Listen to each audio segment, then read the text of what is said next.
नमस्कार दोस्तों, स्वागत करता हूं आपका आज की बड़ी खबरों में जो आपको जानना बेहद जरूरी है। तो चलिए बिना किसी देरी के नजर डालते हैं आज की बड़ी खबरों पर। कांग्रेस नेता राहुल गांधी ने आरोप लगाया कि चुनाव परिणामों में हेरफेर कर पार्टी की जीत को हार में बदल दिया गया। उन्होंने कहा कि कई सीटों पर कांग्रेस को बढ़त मिलने के बावजूद अंतिम नतीजों में बदलाव दिखा, जो लोकतांत्रिक प्रक्रिया पर सवाल खड़ा करता है। राहुल ने पारदर्शी चुनाव प्रणाली और स्वतंत्र जांच की मांग की। छत्तीसगढ़ में हुई भीषण रेल दुर्घटना में 11 लोगों की मौत के बाद पुलिस ने अज्ञात व्यक्तियों के खिलाफ एफआईआर दर्ज की है। प्रारंभिक जांच में सुरक्षा में बड़ी चूक और ट्रैक पर संदिग्ध गतिविधियों की आशंका जताई गई है। मामले की गंभीरता को देखते हुए पुलिस और रेलवे अधिकारी संयुक्त जांच कर रहे हैं। सरकार ने पीड़ित परिवारों को सहायता देने की घोषणा की है। पश्चिम बंगाल के नादिया में केंद्रीय राज्य मंत्री सुकांत मजूमदार के काफिले पर अज्ञात समूह ने पथराव कर हमला किया। घटना के दौरान सुरक्षा कर्मियों ने मंत्री को सुरक्षित बाहर निकाला, हालांकि कुछ वाहनों को नुकसान पहुंचा। बीजेपी ने इसे राजनीतिक हिंसा बताया, जबकि पुलिस मामले की जांच कर संदिग्धों की पहचान करने में जुटी है। फरीदाबाद में कॉलेज छात्रा को गोली मारने वाले मुख्य आरोपी को पुलिस ने गिरफ्तार कर लिया है। वारदात के बाद वह लगातार ठिकाने बदल रहा था, लेकिन तकनीकी निगरानी के आधार पर उसे दबोच लिया गया। आरोपी पर पहले भी आपराधिक मामले दर्ज थे। पुलिस ने हथियार बरामद कर लिया है और घटना के पीछे की वजह की जांच जारी है।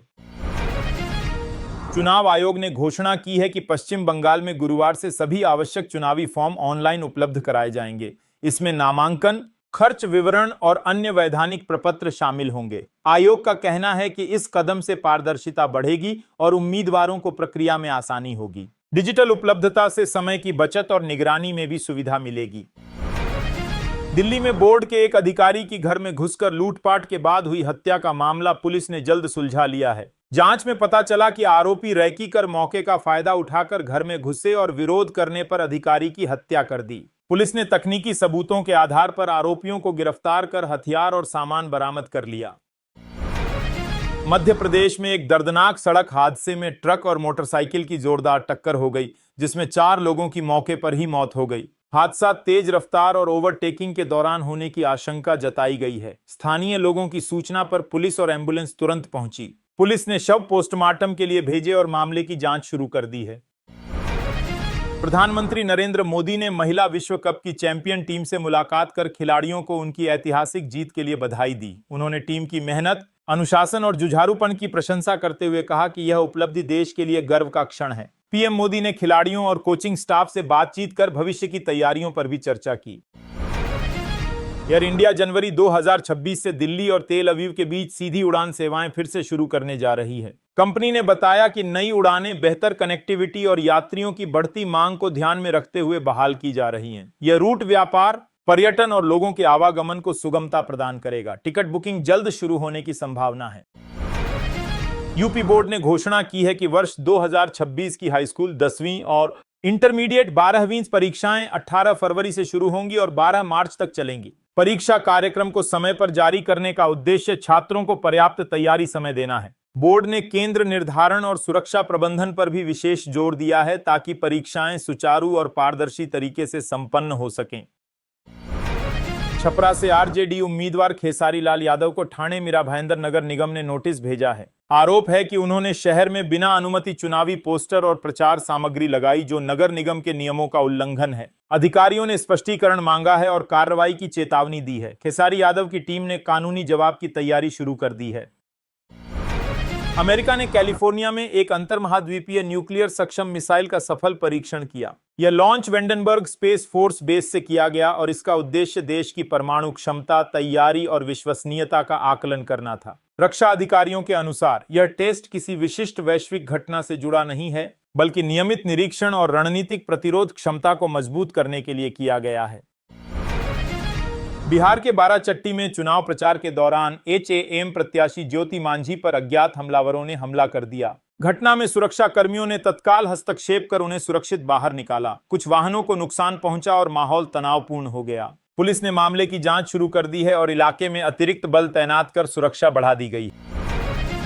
कांग्रेस नेता भूपेंद्र सिंह हुड्डा ने आरोप लगाया कि हरियाणा में वोट चोरी के साथ साथ सरकार भी चोरी हो गई। उन्होंने कहा कि कई सीटों पर कांग्रेस को स्पष्ट बढ़त होने के बावजूद नतीजों में हेरफेर किया गया। हुड्डा ने चुनाव आयोग से निष्पक्ष जांच की मांग करते हुए कहा कि जनता के जनादेश का अपमान लोकतंत्र के लिए खतरनाक संकेत। मुख्य न्यायाधीश डी.वाई. चंद्रचूड़ गवई ने कहा कि लोकतंत्र के सभी अंग, विधायिका, कार्यपालिका और न्यायपालिका नागरिकों के कल्याण के लिए ही अस्तित्व में हैं। उन्होंने जोर दिया कि संस्थाओं के बीच संतुलन और पारदर्शिता लोकतांत्रिक व्यवस्था को मजबूत बनाते हैं। सीजेआई के अनुसार जनता का विश्वास बनाए रखना ही किसी भी लोकतांत्रिक ढांचे की सबसे बड़ी जिम्मेदारी है। केंद्रीय मंत्री पीयूष गोयल ने कहा कि भारत और अमेरिका संभावित द्विपक्षीय व्यापार समझौते को लेकर लगातार चर्चा कर रहे हैं। दोनों देश बाजार पहुंच, टैरिफ और उद्योग सहयोग जैसे मुद्दों पर प्रगति कर रहे हैं। गोयल के अनुसार उद्देश्य दोतरफा व्यापार बढ़ाना और निवेश के नए अवसर खोलना है। बातचीत सकारात्मक माहौल में जारी है। शिवसेना के सांसद संजय राउत को स्वास्थ्य समस्याओं के चलते मुंबई के फोर्टिस अस्पताल में भर्ती कराया गया है। डॉक्टरों की टीम उनकी विस्तृत जांच कर रही है और हालत पर निगरानी रखी जा रही है। परिजनों ने बताया कि उन्हें कुछ दिनों से अस्वस्थता महसूस हो रही थी। अस्पताल ने कहा है कि उनकी स्थिति स्थिर है और उपचार जारी है।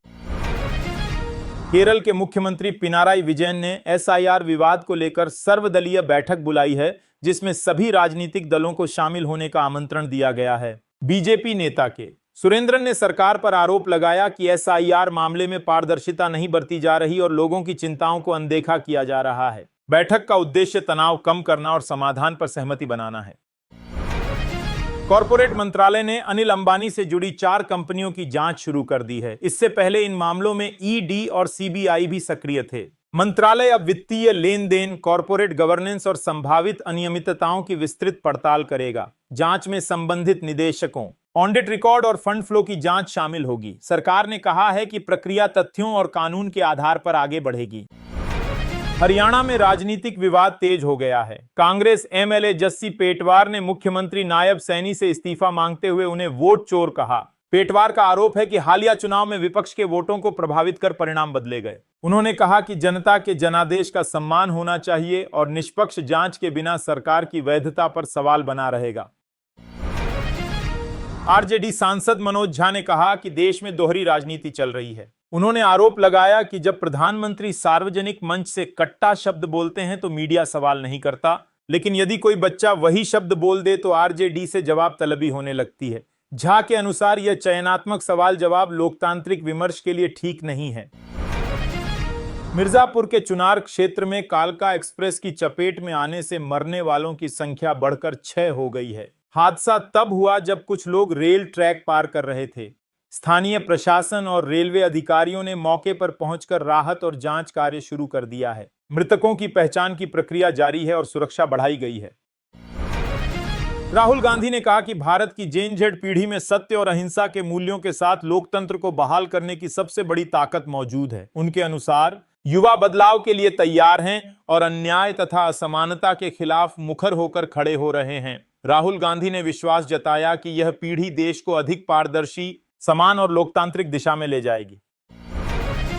राहुल गांधी ने आरोप लगाया कि बिहार में चुनाव के दौरान लाखों लोगों के नाम वोटर लिस्ट से हटा दिए गए। उन्होंने कहा कि कई क्षेत्रों में वैध मतदाताओं को मतदान केंद्रों पर जाकर पता चला कि उनका नाम सूची में नहीं है। राहुल ने इसे लोकतांत्रिक प्रक्रिया के साथ गंभीर छेड़छाड़ बताया और चुनाव आयोग से तुरंत जांच और कार्रवाई की मांग की। राहुल गांधी ने दावा किया कि हरियाणा के पलवल में बीजेपी नेता के मकान नंबर 150 पर 66 वोटर दर्ज पाए गए हैं। उन्होंने इसे चुनावी अनियमितता और वोटर लिस्ट में हेरफेर का स्पष्ट उदाहरण बताया। राहुल के अनुसार ऐसे मामलों से चुनाव की विश्वसनीयता पर सवाल खड़े होते हैं। उन्होंने चुनाव आयोग से तत्काल जांच और सुधारात्मक कार्रवाई की मांग की। राहुल गांधी ने हरियाणा की वोटर लिस्ट में कथित तौर पर ब्राजील की एक मॉडल का नाम दर्ज होने पर सवाल उठाते हुए इसे चुनावी प्रक्रिया की गंभीर खामी बताया। उन्होंने कहा कि ऐसी प्रविष्टियां यह साबित करती हैं कि मतदाता सूची में बड़े पैमाने पर गड़बड़ी हुई है। राहुल ने चुनाव आयोग से पारदर्शी जांच और दोषियों पर कार्रवाई की मांग की ताकि लोकतांत्रिक प्रक्रिया की विश्वसनीयता बहाल हो सके। राहुल गांधी ने कहा कि हरियाणा चुनाव में पहली बार ऐसा देखने को मिला है जब पोस्टल बैलेट के नतीजे असली घोषित परिणामों से अलग पाए गए। उनके अनुसार पोस्टल बैलेट में कांग्रेस को स्पष्ट बढ़त मिली थी, लेकिन अंतिम नतीजों में यह परिलक्षित नहीं हुआ। राहुल ने इसे चुनावी प्रक्रिया में गंभीर असंगति बताया और चुनाव आयोग से पारदर्शी जांच की मांग की। पंजाब कांग्रेस प्रमुख राजा वड़िंग के खिलाफ जातिसूचक टिप्पणी करने के आरोप में एफआईआर दर्ज की गई है। शिकायत में कहा गया है कि वड़िंग के बयान से एक समुदाय की भावनाएं आहत हुईं। पुलिस ने आईपीसी की संबंधित धाराओं और एससी/एसटी अधिनियम के तहत मामला दर्ज किया है। कांग्रेस ने आरोपों को राजनीतिक साजिश बताया, जबकि जांच जारी है। करूर रैली में हुई भगदड़ के 38 दिन बाद अभिनेता विजय पहली बार सार्वजनिक मंच पर दिखाई दिए। वे चेन्नई में आयोजित एक कार्यक्रम में पहुंचे, जहां सुरक्षा व्यवस्था बेहद कड़ी रखी गई। विजय ने किसी भी राजनीतिक टिप्पणी से परहेज किया, लेकिन समर्थकों ने उनका उत्साहपूर्वक स्वागत किया। करूर हादसे के बाद उनकी यह उपस्थिति राजनीतिक और फिल्मी हलकों में चर्चा का विषय बनी हुई है। जेडीयू नेता लल्लन सिंह ने मतदाताओं को बीच रास्ते में रोकने संबंधी अपने बयान पर सफाई देते हुए कहा कि उनके शब्दों को तोड़ मरोड़कर पेश किया गया है। उन्होंने स्पष्ट किया कि उनका आशय चुनावी प्रक्रिया में जागरूकता बढ़ाने से था, न कि किसी तरह की बाधा डालने से। एफआईआर दर्ज होने पर उन्होंने कहा कि आरजेडी का ट्वीट भ्रामक है और तथ्यों को गलत ढंग से पेश किया गया है। पुलिस मामले की जांच कर रही है। पाकिस्तान ने 12 हिंदू तीर्थयात्रियों को वापस भारत भेज दिया, जो गुरु नानक देव के जन्मोत्सव में शामिल होने के लिए गए थे। अधिकारियों के अनुसार दस्तावेज सत्यापन और यात्रा अनुमति में कुछ विसंगतियां पाई गईं, जिसके चलते उन्हें प्रवेश नहीं दिया गया। तीर्थयात्रियों को सीमा पर ही रोककर वापसी के निर्देश दिए गए। भारतीय एजेंसियों ने मामले की जानकारी ली है। पहले चरण की वोटिंग से ठीक पहले प्रशांत किशोर को बड़ा झटका लगा है। जनसुराज पार्टी के उम्मीदवार संजय सिंह अचानक बीजेपी में शामिल हो गए। वह जिस सीट से मैदान में थे, वहां उन्हें मजबूत दावेदार माना जा रहा था। उनके पार्टी छोड़ने को जनसुराज के लिए राजनीतिक नुकसान माना जा रहा है। बीजेपी ने कहा कि संजय सिंह का शामिल होना उनके संगठन को मजबूती देगा। मिर्जापुर में एक दर्दनाक हादसे में 5 लोगों की मौत हो गई। यात्री रेलवे ट्रैक पार कर रहे थे, तभी एक तेज रफ्तार एक्सप्रेस ट्रेन की चपेट में आ गए। टक्कर इतनी भीषण थी कि मौके पर ही मौत हो गई। घटना के बाद रेलवे और स्थानीय प्रशासन तुरंत पहुंचा और राहत कार्य शुरू किया। मृतकों की पहचान की प्रक्रिया जारी है। साथ ही सुरक्षा के लिए अतिरिक्त सतर्कता बरती जा रही है। पंजाब में इस सीजन पराली जलाने के सबसे ज्यादा मामले मुख्यमंत्री भगवंत मान के गृह जिले संगरूर में दर्ज किए गए हैं। कृषि विभाग के अनुसार यहां लगातार अवैध रूप से पराली जलाने की घटनाएं बढ़ी हैं, जबकि सरकार इसे रोकने के लिए जागरूकता और सब्सिडी योजनाएं चला रही है। राज्य प्रशासन ने सख्त निगरानी और दंडात्मक कार्रवाई के निर्देश जारी किए हैं। जम्मू कश्मीर के किश्तवाड़ में सुरक्षा बलों और आतंकियों के बीच मुठभेड़ जारी है। खुफिया इनपुट के आधार पर क्षेत्र में सर्च ऑपरेशन चलाया गया, जहां 2 से 3 आतंकियों के छिपे होने की आशंका जताई गई है। सुरक्षा बलों ने इलाके को घेर लिया है और भारी सतर्कता बरती जा रही है। मुठभेड़ के चलते आसपास के क्षेत्रों में सुरक्षा और बढ़ा दी गई है। बद्रीनाथ धाम में देर रात से शुरू हुई बर्फबारी के बाद पूरा क्षेत्र सफेद चादर से ढक गया है। तापमान में तेजी से गिरावट दर्ज की गई, जिससे तीर्थयात्रियों को ठंड का सामना करना पड़ रहा है। प्रशासन ने यात्रियों से सतर्क रहने और मौसम की स्थिति के अनुसार यात्रा योजना बनाने की अपील की है। स्थानीय सेवाओं पर भी मौसम का असर दिखाई दे रहा है। पंजाब के लुधियाना में एक कबड्डी खिलाड़ी की अज्ञात हमलावरों ने गोली मारकर हत्या कर दी। घटना उस समय हुई जब खिलाड़ी अभ्यास के बाद घर लौट रहा था।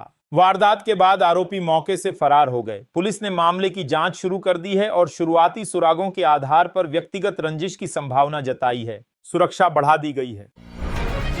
आईएमएम उम्मीदवार तौसीफ आलम के खिलाफ भड़काऊ भाषण देने के आरोप में एफआईआर दर्ज की गई है। शिकायत में कहा गया है कि उनके बयान से समुदायों के बीच तनाव बढ़ सकता था। पुलिस ने संबंधित धाराओं के तहत मामला दर्ज कर जांच शुरू कर दी है। चुनावी माहौल को देखते हुए प्रशासन ने सतर्कता बढ़ा दी है और अतिरिक्त निगरानी भी की जा रही है। देव दीपावली पर वाराणसी में इस बार 10 लाख दिए जलाए जाएंगे।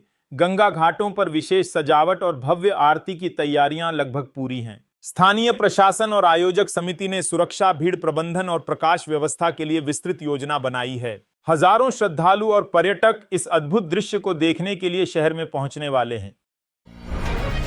उत्तर प्रदेश के मुख्यमंत्री योगी आदित्यनाथ आज 72 लाभार्थियों को फ्लैट की चाबियां सौंपेंगे। ये फ्लैट माफिया मुख्तार अंसारी से खाली कराई गई सरकारी जमीन पर बनाए गए हैं। सरकार का कहना है कि अवैध कब्जा हटाकर गरीबों के लिए आवास उपलब्ध कराना उनकी प्राथमिकता है। कार्यक्रम में आवास योजना और विकास कार्यों की प्रगति भी प्रस्तुत की जाएगी।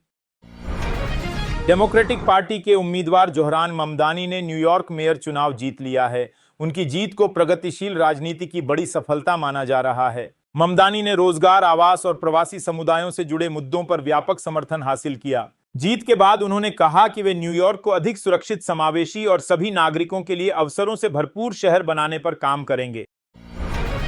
रूसी राष्ट्रपति व्लादिमीर पुतिन ने अधिकारियों को संभावित परमाणु परीक्षण पर प्रस्ताव तैयार करने का निर्देश दिया है। यह कदम अंतर्राष्ट्रीय समुदाय में चिंता का विषय बना है, क्योंकि इससे वैश्विक सुरक्षा और हथियार नियंत्रण समझौतों पर प्रभाव पड़ सकता है। पुतिन के अनुसार रूस अपनी रणनीतिक रक्षा क्षमताओं का आकलन करना चाहता है। विशेषज्ञों का मानना है कि यह पश्चिम के साथ बढ़ते तनाव का संकेत है।